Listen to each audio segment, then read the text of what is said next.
Hopefully week 14, the first week of the fantasy playoffs, was kind to your team, and that's probably why you're watching this show. If you're still alive, congratulations. I'm Dustin, welcome to Fantasy Smack Talk. Let's talk about those must-adds in all leagues. And the first one, David Wilson. We've said it a lot when we've been talking about bench management. I think we said something along the lines of, I'd much rather you have a guy like David Wilson on your bench than a backup tight end, and this is exactly why. We saw what he could do week 14, and if he gets a chance to start, he's going to be a great guy to have on your team. We haven't heard the results from all the tests that's going on with Bradshaw right now, and if we don't hear anything by tomorrow, if you have the number one waiver, I say you use it on Wilson because you only got 1 week left. I doubt you'll get a better opportunity. You might, but Wilson's upside is just too big. Atlanta and Baltimore are his last two matchups. Not necessarily the best against Atlanta, but David Wilson, huge upside. Get him on your team if he's available in your league. Another must-add, Jacquizz Rodgers on Atlanta. He's got the Giants and the Lions for his last two games this year. He's slowly starting to take away more and more carries from Turner. He's had 10-plus touches each of the last 4 weeks. He's a good guy to target in PPR leagues and a good guy to just pick up right now in case Atlanta decides to bench Turner down the stretch. Another guy that's a must-add is Montell Owens for Jacksonville.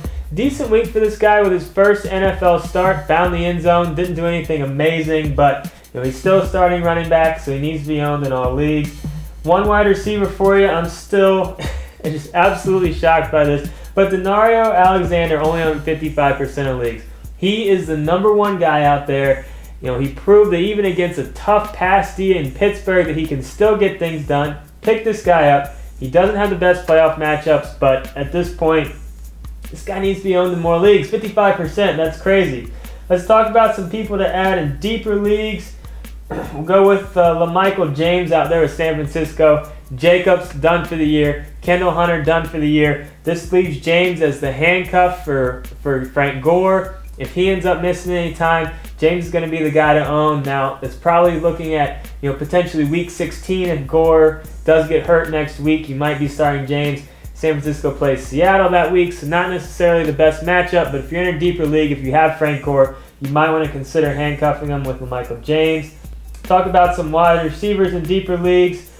With the news of a couple of big injuries with Dwayne Bowe and Des Bryant, this opens the door for Kevin Ogletree to get back on the fantasy map, only owning 15% of leagues. And a lot of people might look at Baldwin out there in Kansas City, but I'm actually liking McCluster as the guy to own out there in PPR leagues. I think they might find more ways to get the ball in his hands, but really, when you look at that Chiefs offense, a bad offense just got even worse. So I'd probably stay away from that situation, but if anyone I think has value, it would be McCluster in PPR leagues.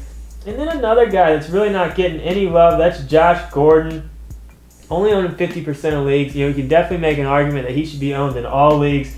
He's got Washington and Denver for his last 2 games this year. This guy's been really great. He's really one of the only weapons through the air that the Browns have, but they're still finding a way to get the ball in his hands. I think he had another 8 catches week 14, so this guy needs to be owned in more leagues.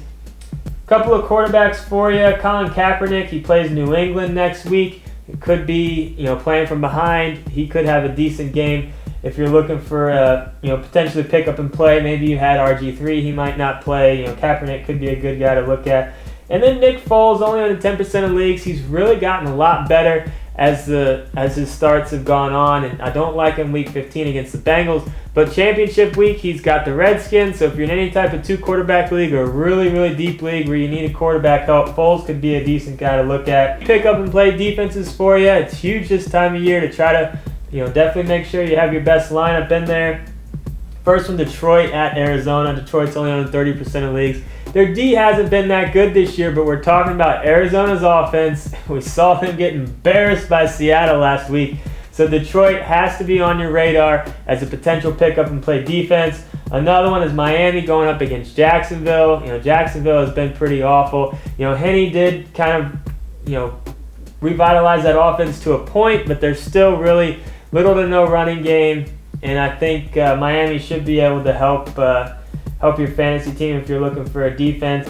All right, so if you got any questions, post them in those forums as we head into Week 15. 1 week away from the championships and one tip before I leave, like I was saying before, there's only 1 week left. If you got a good waiver number, you might be looking for, should find someone that can help your team now and consider go ahead and using it. But I wouldn't necessarily use it on anyone other than David Wilson, or maybe Jack Rogers in some scenarios. But it's that time of year to start thinking about using it. I'm Dustin. See you later this week.